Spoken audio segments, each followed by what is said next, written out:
Hey guys, Nijani, what's happening? What is good? Guys, listen, I've never done a podcast by myself, but again, I'm going to be doing it.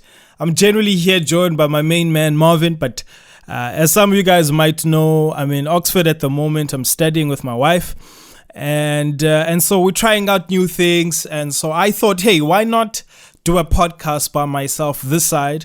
We have been stretched, we are learning, but I just want to say, man, Ninjani, thank you so much for listening to this episode of the Intentional Conversations podcast, where we get to talk about life, faith, creativity, and everything in between. Today, I'm going to be speaking about what creativity has taught me in the last 11-year period. I've been involved in the creative space for about 11 years. I've released about 5 solo projects. I've been involved with multiple projects. I've been part and I've helped build a movement. And so today, I'm going to be sharing some key things that I have learned in my 11-year journey.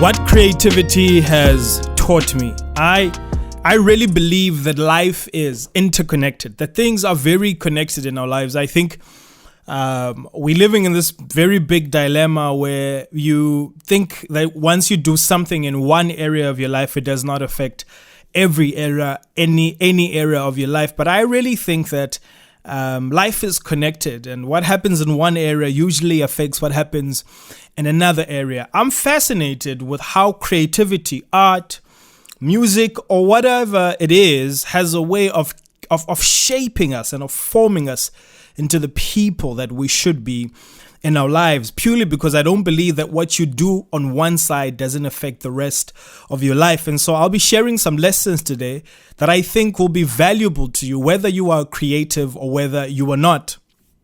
Why? Because I really think and believe that these lessons that I'm going to share have a way of shaping you into being the person that you want to be. We want to be better. We want to achieve and do great things.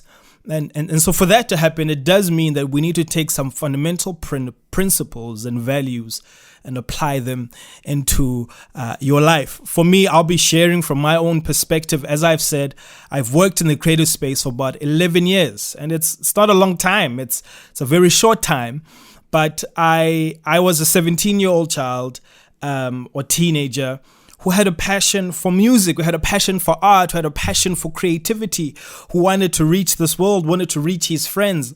And I got into this world not really knowing how to get into it. There were so many voices and so many things. And so a lot of this has been things that I have learned from failure myself, but also a lot of these things have been from the many creatives that I've worked with and the many conversations that I share. A lot of this work is not just some pie in the sky, some stuff I thought out, but actually has been stuff that I have had to kind of work in from the ground up. The first lesson I want to share today is that failure is okay, try again. Failure is okay, try again. I mean, I really think that my 17-year-old self was not successful at much. I remember saving up, working and saving up to buy my first studio. So excited because I'm actually don't have a studio, but now I do. And now I get the studio and I'm having to learn the principles and the fundamentals of making music. And in my process of learning and of growing and making music, I'm learning how to produce music, how to make it sound nice. I'm learning how to connect the microphones and do things well. I'm learning how to mix. I'm learning how to master. I'm learning how to make good music. Like I'm first learning how to write good music, how to project my voice. So many things that I'm having to learn. And as I'm doing it, I'm failing. I'm failing and I'm failing. But I told myself at that time that do not stop. Failure is okay. Try again. Friends, failure is not final only if you do not give it the last reply. Failure is not final only if you, as a person, do not give it the last reply. You can get up again. You can take lessons from you failing and applying it into the very next step that you are going to. I think sometimes failure is a bit overrated because We live in a world and a society where we want to share every and anything we do. You come on, like we're in studio, so also forward, and you're gonna put up on your Instagram stories. And so there's this instant pressure that your life needs to be successful. There's this instant pressure that you need to look good for public perception. And so that means when failure happens, you take it so personally because now you've got nothing to report, because you've actually realized that you are living your life not for you, but you're living your life for other people. And the reason why failure is so important, and failure will happen, and why I think failure is so important for our character growth and emotional maturity, is that we at the end of the day have to learn how to pick up ourselves from our bootstraps and try again. And maybe try again not to be seen. Maybe try again not to look good in the public, but try again for yourself. That you, my friend, will not be defeated by the obstacle that's in front of you. That even if it does defeat you, that you must know that you are not a failure, because why? You will take lessons from climbing this mountain and take those lessons and put it into the second mountain. Failure is okay. So please make sure that you try again. The second lesson is where you start is not how you finish. Where you start, as in a location, is not how you finish. That's your character growth and character development. Where you start, it's your location. Me, how did I start? Where did I start? I started making music in my parents' bedroom, in my parents' house at 17 years old. I am now out of my parents' place, thank God. Like, Amayamachida still staying with their parents. And if you are, that's all good. We are living in very difficult and troubling times, and there's so many things that make us so many, decisions outside of our control that we can't control. But anyway, I was 17, staying in my parents' place, learning how to make music. But where I'm at now is that I've realized that I'm not the best musician there is. I'm not the best creative there is. But what I can tell you is that my character has grown. I've learned how to face myself. I've learned how to accept failure, because I'm not a failure, but accept failure because failure has a lot to teach me. I really think that failure can teach me a lot more than success can. I have learned that though I started in one specific geographical location, it's more important with how I finish. I'm learning how to value people's times. I'm learning how to value people. I'm learning communication skills, because where you start is not how you finish, because the priority is not just for us to produce great work, but the main priority is for us to grow to being the people that we want to be, and mostly to grow to being the people that God has called us to be.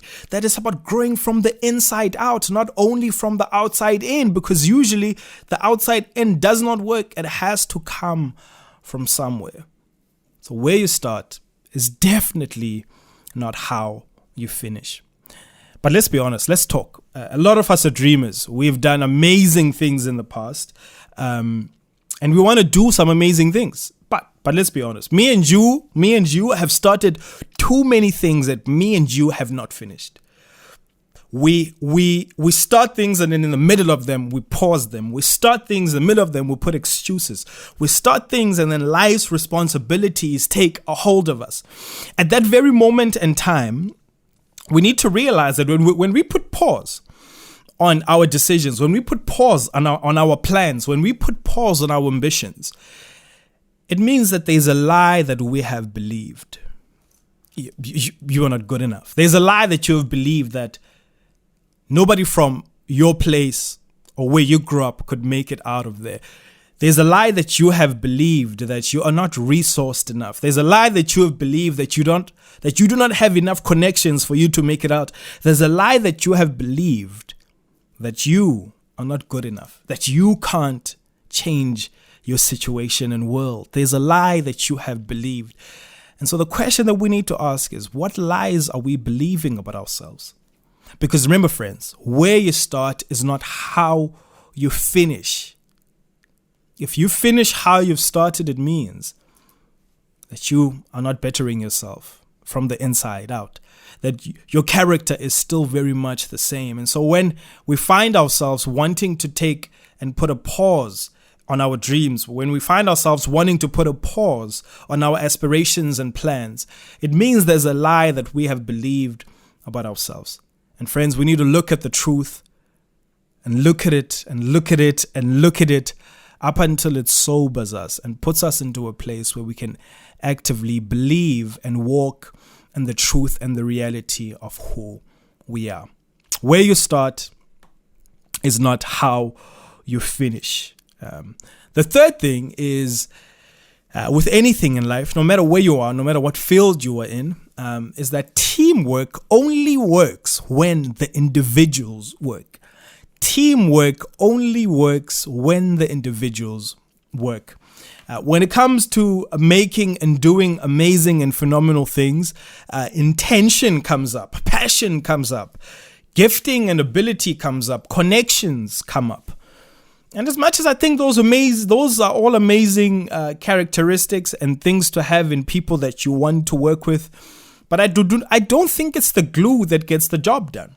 Having the right intention, having the right passion, having the right ability, having the right connection helps, but I don't think it's the glue that gets the work done. I would rather be in a team with mildly gifted people who really don't know what they're doing, but those people would research, but those people will spend their time wanting to get better. Those people will improve themselves. Those people will grow in their own emotional intelligence. Those people will grow in their skills and abilities.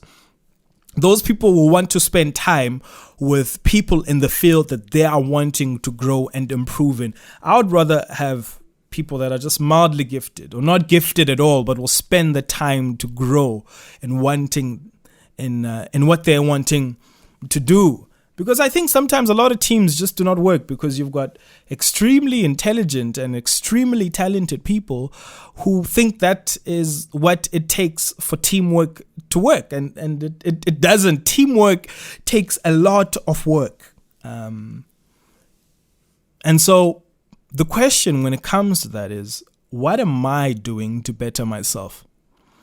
Not just what am I doing to better myself, but what am I doing to better the people around me? Because the thing is, when you work with specific people, some people are just so worried about themselves that they can't work with other people. They criticize over than praise. They always see what is wrong when it's done by somebody else and not them. And that is what you do not need in teamwork. Teamwork is less about the individual, it's less about the brand, but it is about the next person.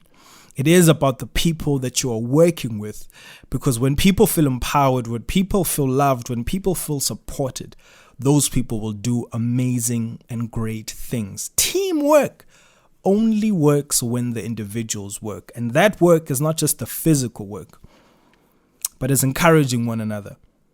It is supporting one another.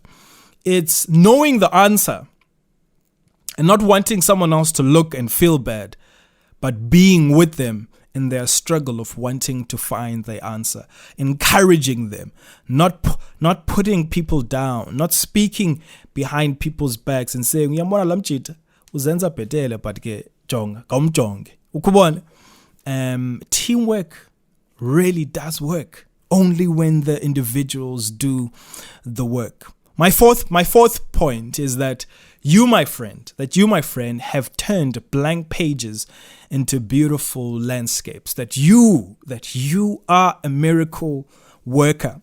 A lot of us have taken our many ideas. A lot of us have taken our dreams and we've put it into action. A lot of people are starting to get out and do some amazing things. And I really think what trips us in us doing things right up until the finish is that we lack this one ingredient. And that one ingredient is gratefulness. Or should I say gratitude? There's one ingredient that we lack.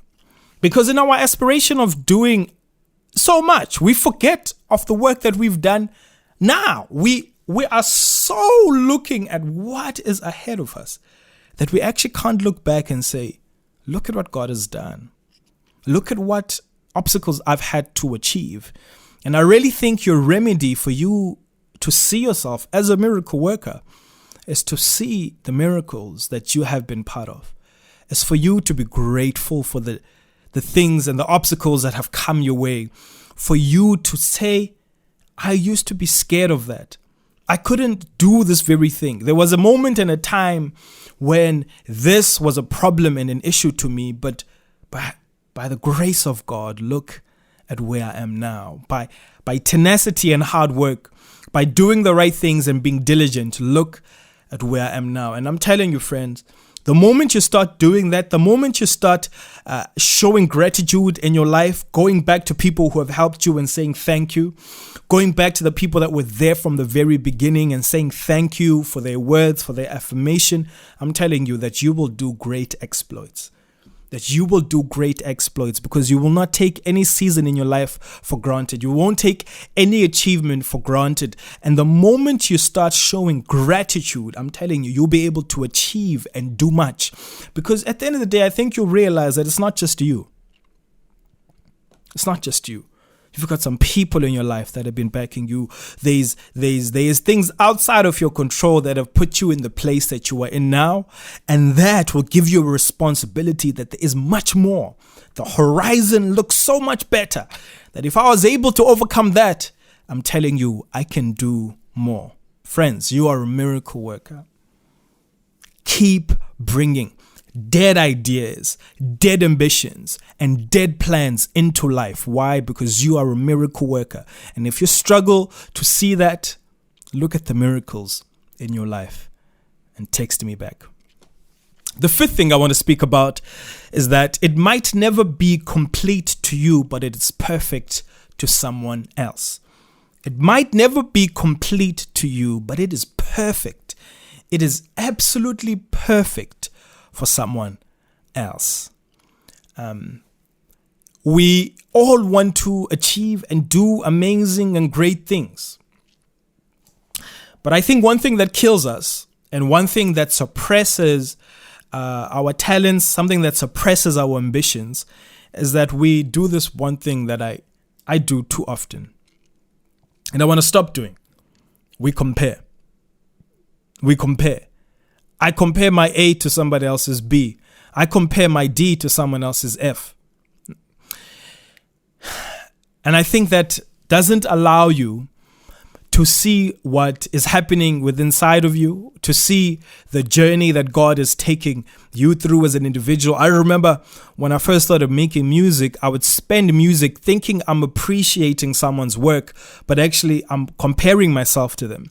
And I think comparison could be done in a very good thing, but sometimes comparison could feel like you are cutting off and chopping off your legs to a point where you feel like you cannot run.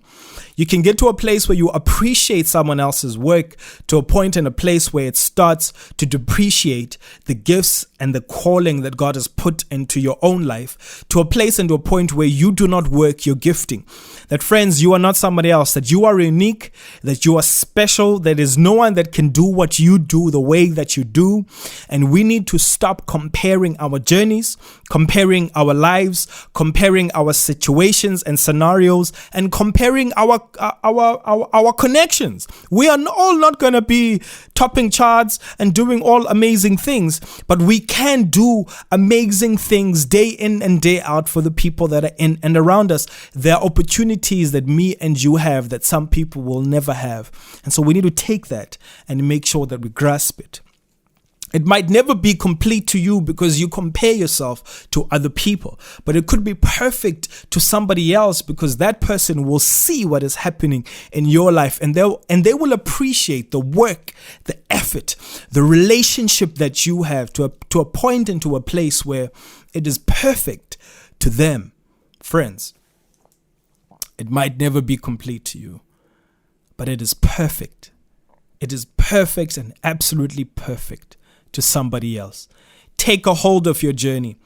Take a hold of your story. Take a hold of your destiny and go to where you want to go and go to where God has called you to be. That me and you can do amazing things if we believe that we can. if we hold onto our stories and our journeys, if we look back and we start marching forward day in and day out, appreciating the people that are in front of us, appreciating the people that we get to walk with, the people that we get to work with, and the people that we get to impact. I think I'm gonna close it there by saying, and I think this will be my last point. My last point is appreciate people, because without them, no one will consume your art. The first thing is do not expect anything from people. The second thing is pay or communicate. And I think the third thing I'd say around this is people are not just here in this world to help you and to help your dream, like people are not here for you. Like we need to get over ourselves. Like people are not here for you and to build your empire and to make much of you. But I think people are here on this earth for us to be able to love them, for us to be able to serve them, and for us to be able to serve their best interests. And so the reason why I say appreciate people, because without them, no one would consume your art. We need to be people focused. And I think sometimes we are people focused in how we do the work that we do, right? So for me, in terms of me making music, I am making this song knowing that someone is going to consume the song. And so I am people focused. There are some words I won't put in because I know it will confuse people. There are some things that I do in terms of my production because I know that it will relate to these specific people. And so I make a lot of my creative decision based on people. And then I leave that and then I act however I want around my art. And so that means I don't pay people, I don't communicate with people, I speak bad about other people. And so in one sense, I'm actually appreciating people purely because I want them to consume my art. But actually my lifestyle and how I view and how I handle people shows that I don't pay regard to people. There are too many scenarios and situations that I have been in and that I have seen where you find that an artist is so extremely talented and they make such amazing art and creativity, but they handle their team very bad. They band changes, they don't pay vocalists, they don't do amazing things. And so that's why I'm saying we need to make sure that our lives and how we do things, we need to be genuine people who do genuine things for people in a genuine way. We need to be loving people, not just for them to consume our art, but we need to be genuine. That's why I say appreciate people, because without them, no one will consume your art. And then under that, I give 3 things. 1, don't expect anything from people. Be genuine. Give without expecting anything back. Right? And the second thing is pay, or if not, communicate. Pay, and if not, communicate. Communicate anything that is happening. Communicate your decisions. Make sure that people know where you are at. Make sure people know what you are thinking, and make sure people know where things are going. I was going to give my third point, but the laptop that I was using has just died, which is possibly also an indication of why I need to possibly stop this podcast. I really hope that this was helpful. I hope that part of my journey will translate into your journey in your different way. And I really hope that you picked up something with this very episode. Tell me what you think about this podcast. It's my first time doing it all alone. I feel a bit naked because I don't have my main man with me, Marvin. But I really hope that you enjoyed it. Please make sure that you subscribe, that you leave a comment where, if maybe you're listening on Apple Podcasts, make sure that you follow this podcast, share it with a friend or 2. But lastly, I would love to hear back from you. If you're watching on YouTube, please leave a comment below, or you can tweet or whatever. But I would really love to hear back from you in terms of what stood out to you, something that you agree with or something that you do not agree with. I love you all. Blessings and blessings.